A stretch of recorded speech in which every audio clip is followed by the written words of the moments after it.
Hey there everybody, Miss Smith here. I'm going to be going over page 33 and 34 today with you. I'm going to divide it into two videos, and in this first video we're going to be doing page 43. Let me go ahead and show you which problems we're going to do. We're going to go over problem number 1, 4, 5, 13, and 15 right now on page 43. And if you want problems from 44, just go ahead and check out the next video. So starting with problem number 1. Now as we're solving these one-step equations, we're going to be using our inverse operations. So I went ahead and wrote those down over here just as a little reminder, and we can refer back to this. So looking at problem number 1, we have negative 156 equals 12p. So it looks like we have 12 times p over here. So if we're multiplying this together, and as we know, we want to get this p by itself, right? So if we have a 12 multiplying the p, we need to do the opposite of that. We need the inverse operation for multiplication. So let's look over here at our chart. Looks like the inverse operation of multiplication is division. So let's divide by that number in front of the p, which is 12. Let's divide by p. No, divide by 12. Okay, and what we do to one side, we have to do to the other. So we have dividing by 12 on both sides. These are going to cancel out and become 1. And now 156 divided by 12, I'm going to be lazy and use my calculator. That's going to be 13. And it looks like we have a negative divided by a positive, so we know that we have to have a negative answer. So negative 13 is going to equal p. And we're done. Next up, let's look at number 4. So this time we have 6 plus a equals negative 12. We still need that a by itself, but it looks like the number over here with the a, it's not multiplying by the a this time. This time it's just adding together. So we need to look over here and figure out what the inverse of adding is. Looks like it's subtracting. So let's subtract the 6. We're going to subtract it over here, and we're going to subtract it over here, because what we do to one side, we have to do to both sides. Now these are going to subtract out and become 0, so I'm just going to cancel them like that. Bring down my a, and then negative 12 minus 6 is going to give us negative 18. And that one is done. Now if you're ever feeling unsure of these and you want to check your work, you should totally do that by taking the number you just got and plugging it back in for the variable. So in this case, let me show you how I would rewrite that.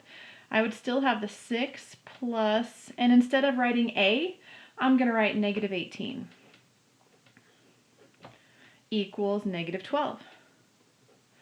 And I think to myself, 6 plus negative 18, you have different signs, so you're going to subtract, and then that's going to be 18 minus 6 is 12. And you take the sign of the larger number, which is 18, so that's going to be negative 12 equals negative 12. Hey, it looks like I did that right. Good. So if you're ever unsure, just go ahead and double check yourself that way, and then you will know. Let's go to number 5.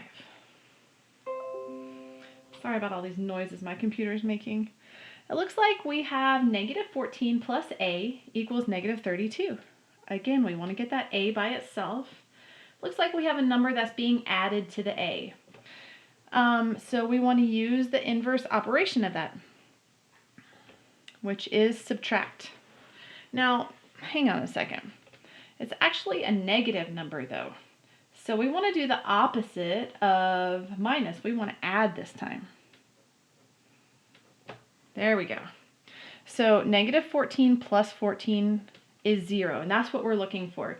If you were to use the wrong operation, like say I had subtracted there, like I was saying a second ago, which I didn't want to do, if I had actually subtracted there, I would have gotten negative 28, and that's kind of a red flag. I don't want to give myself more numbers to deal with. I want to have fewer numbers. So they should definitely total up to 0 for this kind of thing. And let me not forget that we have to do that to both sides. There we go. So a is going to equal negative 32 plus 14. So negative 32 plus 14, negative 18. And that's our solution there. Okay, now let's slide down and do number 13. In number 13, it looks like we have negative 5 equals n over 17. So this is n divided by 17, same thing as this right here, right? So we need to do the opposite of division, which, let's check our handy chart. The opposite of division is multiplication. So we need to multiply here. We're going to multiply by 17 on both sides. And that's going to get rid of that number on the bottom, so you just have n left there. So multiply by 17 over there, and multiply by 17 over there. Let's use our calculator again. 17 times -5 equals -85. -85 equals, and then the only thing left over here is that n, so it looks like we are set. And finally, how about number 15? Now, once we do this, you'll see this is actually kind of a two-step that snuck its way onto this page. So let's see if we can figure this one out.